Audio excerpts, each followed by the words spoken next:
बहुत बहुत स्वागत और अभिनंदन।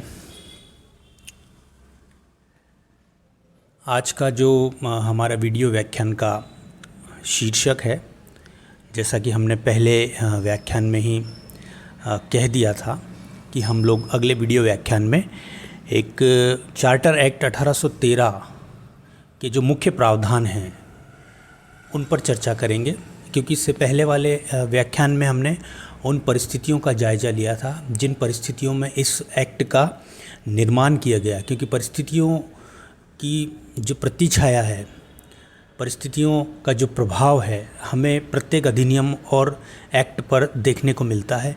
तो हम लोग प्रायः जितने भी चार्टर एक्ट्स या जितने भी अधिनियम ब्रिटिश पार्लियामेंट के द्वारा कंपनी शासन के अधीन भारत के लिए बनाए गए थे, उन सभी का उनके मुख्य प्रावधानों तक पहुंचने से पहले उन परिस्थितियों का संक्षिप्त जायज़ा हर वीडियो व्याख्यान में लेते हैं, जिससे कि आपको अच्छी तरह से इस बात का ज्ञान हो कि किन परिस्थितियों के अंतर्गत इन अधिनियमों को बनाया गया था। तो ये बहुत महत्वपूर्ण हो जाते हैं, क्योंकि इस परिस्थितियों की जानकारी की वजह से आपको प्रावधान और तात्कालिक परिस्थितियों के साथ में तालमेल बैठाने में बहुत ही सुविधा होती है और विषय को अपनी संपूर्णता से समझने में भी आपको आसानी होती है। दूसरा, इतिहास और राजनीति विज्ञान का हमारा जो मिला जुला स्वरूप होता है व्याख्यान का, तो वो निश्चित रूप से आपके लिए काफ़ी लाभकारी होगा। तो इसी बात को ध्यान में रखते हुए हम प्रत्येक वीडियो व्याख्यान में जिस भी अधिनियम की हम चर्चा करते हैं, हम पहले उसकी तात्कालिक परिस्थितियों के बारे में बात करते हैं और उसके पश्चात हम मुख्य प्रावधानों की बात करते हैं। तो आइए चलिए हम लोग बिना देर करे चार्टर एक्ट 1813 के मुख्य जो प्रावधान थे वो इस वीडियो व्याख्यान के अंतर्गत देखने की कोशिश करते हैं। तो समकालीन परिस्थितियां हमने पहले वीडियो व्याख्यान में विस्तार पूर्वक चर्चा इन पर कर ली है। फिर भी एडम स्मिथ की लेसेस फेयर की नीति, हस्तक्षेप की नीति, जिसके अंतर्गत राज्य के मिनिमम इंटरफेरेंस की बात की जाती है, ख़ास तौर से आर्थिक संबंधों के क्षेत्र में। दूसरा, नेपोलियन की नाकाबंदी की भी हमने चर्चा की, 1806 का कॉन्टिनेंटल सिस्टम, जिसके अंतर्गत ब्रिटेन की आर्थिक नाकाबंदी करने का प्रयास यूरोप के कुछ राष्ट्रों ने रशिया के साथ मिलकर नेपोलियन बोनापार्ट के नेतृत्व में करने की कोशिश की। तीसरा जो बिंदु है वो है कंपनी का भारी कर्ज। ये भी हमने अपनी चर्चा में ले लिया था। 2.1 करोड़ पाउंड्स का कर्ज कंपनी के ऊपर था, जिसका सालाना ब्याज काफ़ी भारी मात्रा में कंपनी को चुकाना पड़ रहा था। चौथा जो था कि संसद के द्वारा एकाधिकार का विरोध। तो संसद के द्वारा एकाधिकार विरोध से तात्पर्य यह है कि कई सारे समूह, जिसके अंतर्गत नई विचारधारा से प्रभावित राजनीतिज्ञ और सांसद भी थे, साथ ही साथ कंपनी के व्यापारिक एकाधिकारों का विरोध करने वाले व्यापारिक समूह भी थे। और तीसरा इनको जो ज्वाइन कर लिया था वो था ईसाई मिशनरीज़, जो कि भारत में अपने धर्म का यानी कि ईसाई धर्म का प्रचार करने की अनुमति चाहते थे। तो इन सब परिस्थितियों के चलते 1813 के एक्ट में हमें कुछ विशेष प्रावधान देखने को मिले। उन प्रावधानों का हम एक जायज़ा अब लेते हैं। तो इस क्रम में जो पहला प्रावधान हमको देखने को मिलेगा वो ये था कि 1813 के चार्टर अधिनियमों के प्रावधानों में स्पष्ट रूप से घोषित कर दिया गया था कि भारत में कंपनी के क्षेत्रों पर ब्रिटिश क्राउन की संप्रभुता थी। तो ये पहली बार नहीं था, इससे पहले के भी चार्टर एक्ट में इस बात को रेखांकित करने का प्रयास किया गया कि कंपनी के अधीन जो भी भारतीय क्षेत्र है मुख्य रूप से वो संप्रभु यानी कि ब्रिटिश क्राउन के अधीन ही हैं। दूसरा जो बिंदु है, दूसरा जो मुख्य प्रावधान था कि कंपनी को अगले 20 वर्ष के लिए भारतीय संपत्ति और राजस्व पर अधिकार दे दिया गया। इन लेमन टर्म्स की अगर हम बात करें तो कुल मिलाकर बात यह है कि कंपनी का चार्टर अगले 20 वर्षों के लिए और बढ़ा दिया गया। और ये अगले 20 वर्ष कब पूरे होने वाले थे? 1833 में, जिसमें फिर इसके नवीनीकरण किया गया या नहीं किया गया वो हम 1833 के चार्टर एक्ट के अंतर्गत देखेंगे।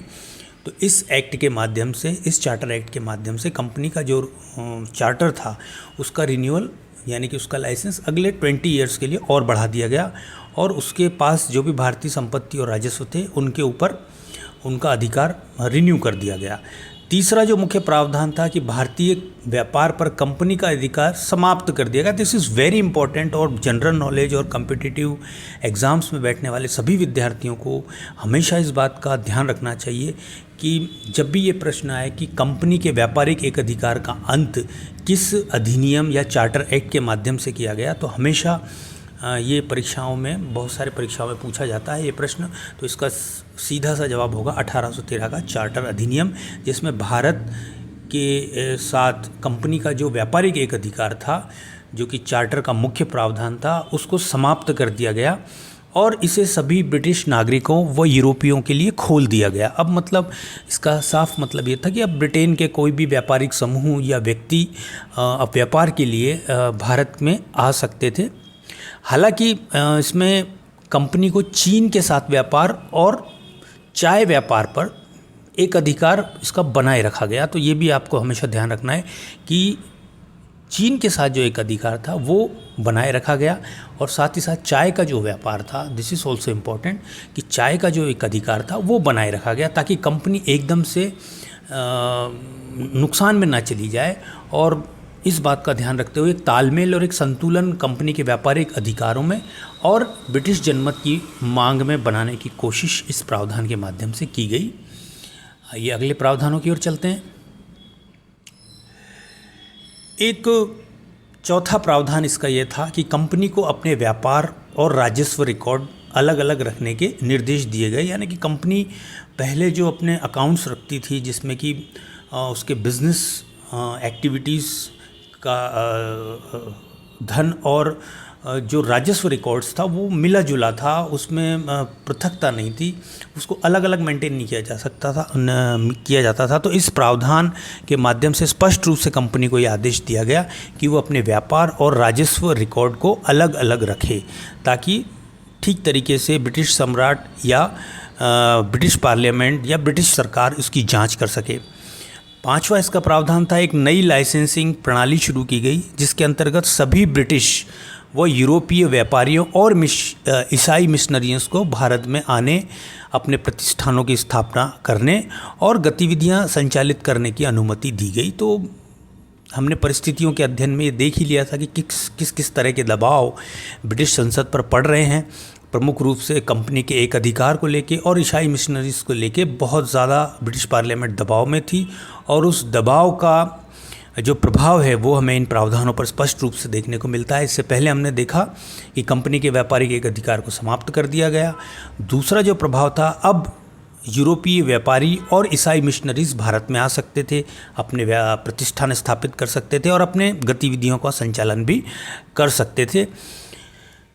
अब ये कैसे आते या इन्हें किस अथॉरिटी से अनुमति लेनी होगी, तो इसमें ये स्पष्ट कर दिया गया था कि लाइसेंस निदेशक मंडल द्वारा जारी किए जाने थे, यानी कि बोर्ड ऑफ डायरेक्टर, यानी कि ये कहा गया है कि कंपनी ही इन लाइसेंसेस को जारी करेगी कि कौन व्यापारी या कौन सा ईसाई मिशनरीज भारत में आ सकते हैं।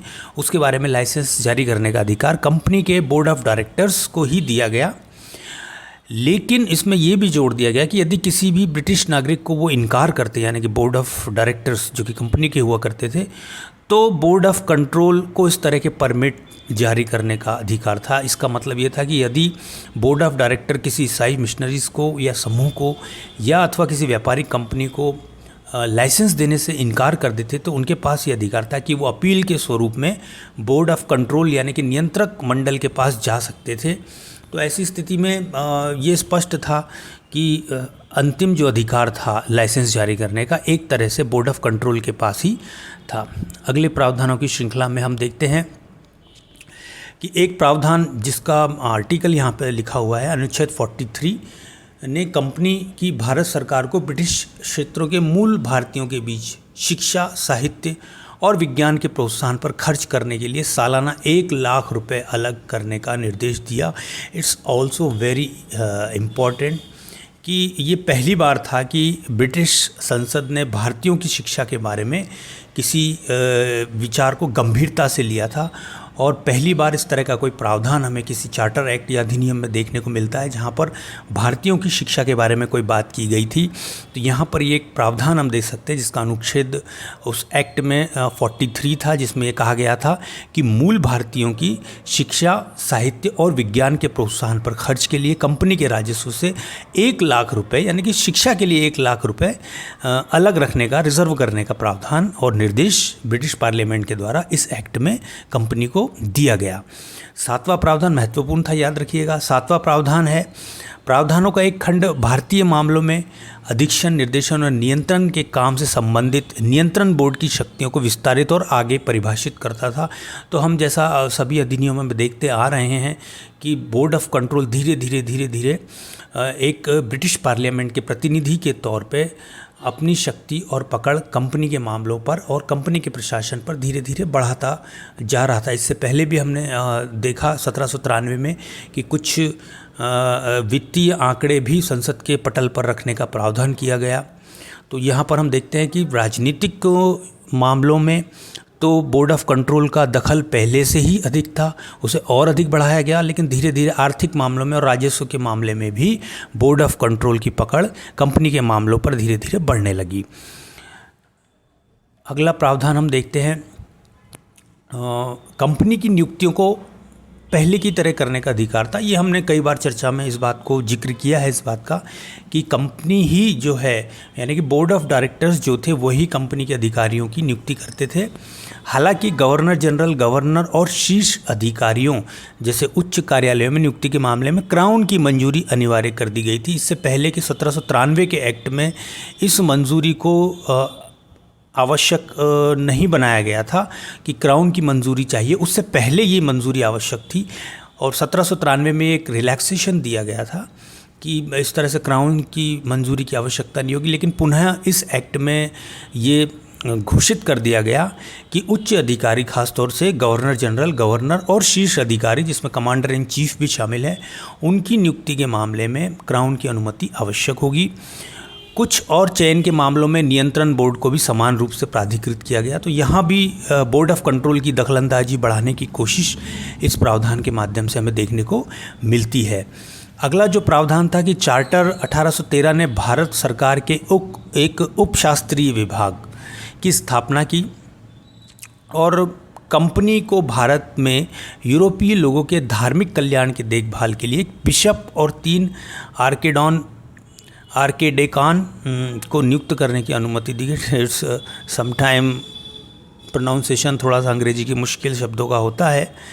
तो ये एक बिशप, कुल मिला के ये एक धार्मिक सेटअप की बात करता है, एक धार्मिक संस्थान और ढांचे की बात करता है कि ये एक तरह से धार्मिक ढांचा स्थापित करने भारत में था, जिसमें एक बिशप था और 3 आर्केडेकान थे जिनका काम था, ये बेसिकली ईसाई मिशनरीज थे और ये धर्म प्रचार के दृष्टिकोण से एक उपशास्त्रीय विभाग की स्थापना की बात इस चार्टर एक्ट 1813 में की गई थी।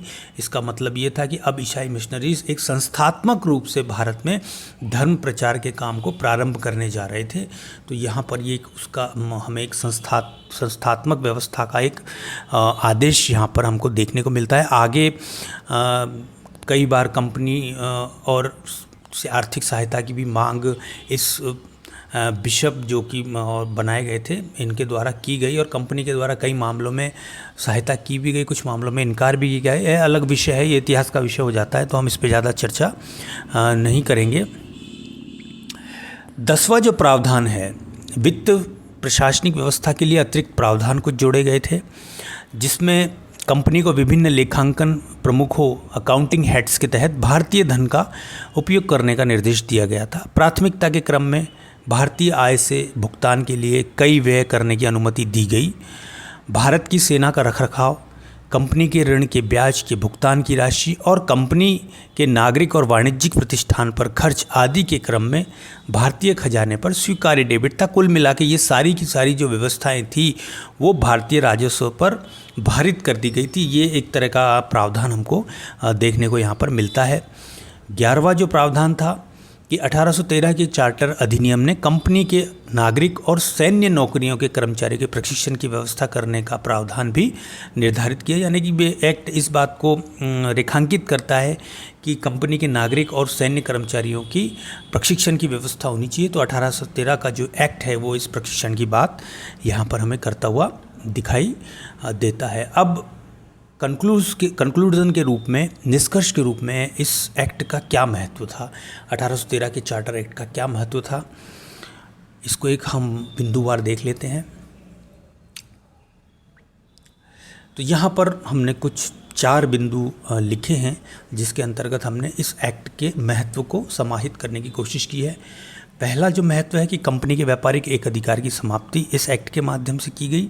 केवल चीन के साथ व्यापार और चाय का व्यापार, इस पर कंपनी का एक अधिकार अभी भी कायम था, किंतु भारत के साथ अन्य मामलों में व्यापारिक एक अधिकार का समाप्ति इस एक्ट के माध्यम से की गई। यानी कि अब यूरोप के अन्य व्यापारिक समूह और कंपनियां भी भारत में समान रूप से व्यापार करने का अधिकार रखते थे। दूसरा जो महत्वपूर्ण एक इसका अर्थ निकल कर आता है कि ब्रिटिश जनमत को प्रधानता। तो क्योंकि हम सब जानते हैं कि विश्व में लोकतंत्र का मंत्र देने का जो महत्व है, जो श्रेय है, वो ब्रिटेन को ही जाता है। तो वहाँ पर इस एक्ट के माध्यम से हमें एक चीज़ जो स्पष्ट रूप से महसूस होती है कि ब्रिटिश जनमत का जो दबाव था, और वो जनमत का दबाव क्या था, कंपनी के एक अधिकार को समाप्त करना, ईसाई मिशनरीज को धर्म प्रचार की अनुमति देना। तो ये एक ब्रिटिश जनमत का एक प्रभाव और दबाव जो ब्रिटिश पार्लियामेंट पे था, वो हमको इस एक्ट में देखने को मिला। क्योंकि हमने देखा कि बहुत सारी याचिकाएं धर्म प्रचार को लेके हाउस ऑफ कॉमन्स के पटल पर रखी गई थी। व्यापारियों के समूह और जो राजनीतिज्ञ थे जिनकी विचारधारा एडम स्मिथ, जॉन लॉक से प्रभावित थी, बेंथम के उपयोगितावाद का प्रभाव जिन पर था, वो ये चाह रहे थे कि मुक्त व्यापार की नीति को जब अपनाया जा रहा है तो कंपनी के एक अधिकार उस परिस्थिति के बिल्कुल प्रतिकूल है, तो वो उसको समाप्त कर देना चाहिए। तो यहाँ पर हमें ये देखने को मिला, कंपनी के एक अधिकार को समाप्त किया गया।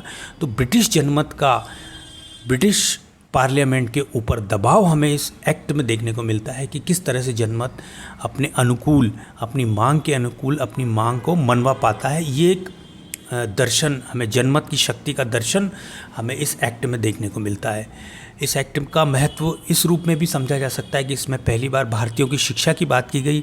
1 लाख रुपए रिजर्व करना उस समय में एक अच्छी खासी रकम थी, जिसमें इस बात पर जोर दिया गया कि भारतीयों को शिक्षा, साहित्य और विज्ञान के लिए 1 लाख रुपए रिजर्व रखे जाएंगे। तो दिस इज़ फर्स्ट टाइम हमने इस चीज़ को देखा कि ब्रिटिश पार्लियामेंट ने भारतीयों की शिक्षा के बारे में कोई बात कही थी। चौथा और अंतिम बिंदु जो है ईसाई प्रचारकों को अनुमति, जिस पे हमने विस्तार पूर्वक चर्चा कर ली है कि ये एक जनमत का ही हिस्सा बन गया था। और क्योंकि ईसाई मिशनरियों का काफ़ी समय से कंपनी की जो धार्मिक तटस्थता की नीति थी उसकी काफ़ी आलोचना इन धर्म प्रचारकों और मिशनरीज़ ने ब्रिटेन में की थी, और उन्होंने एक तरह से बहुत ही ज़बरदस्त दबाव पार्लियामेंट पे बनाया हुआ था कि उनको प्रचार की अनुमति भारत में दी जाए। और अंततः जनमत का ये दबाव, मिशनरीज़ का ये दबाव हमको इस प्रावधान के रूप में परिलक्षित होता है। तो यहाँ पर हमने कुछ मुख्य जो प्रावधान थे इस चार्टर एक्ट 1813 के, उन पर चर्चा की, और मुझे उम्मीद है कि आपको अच्छी तरह से समझ में आया होगा।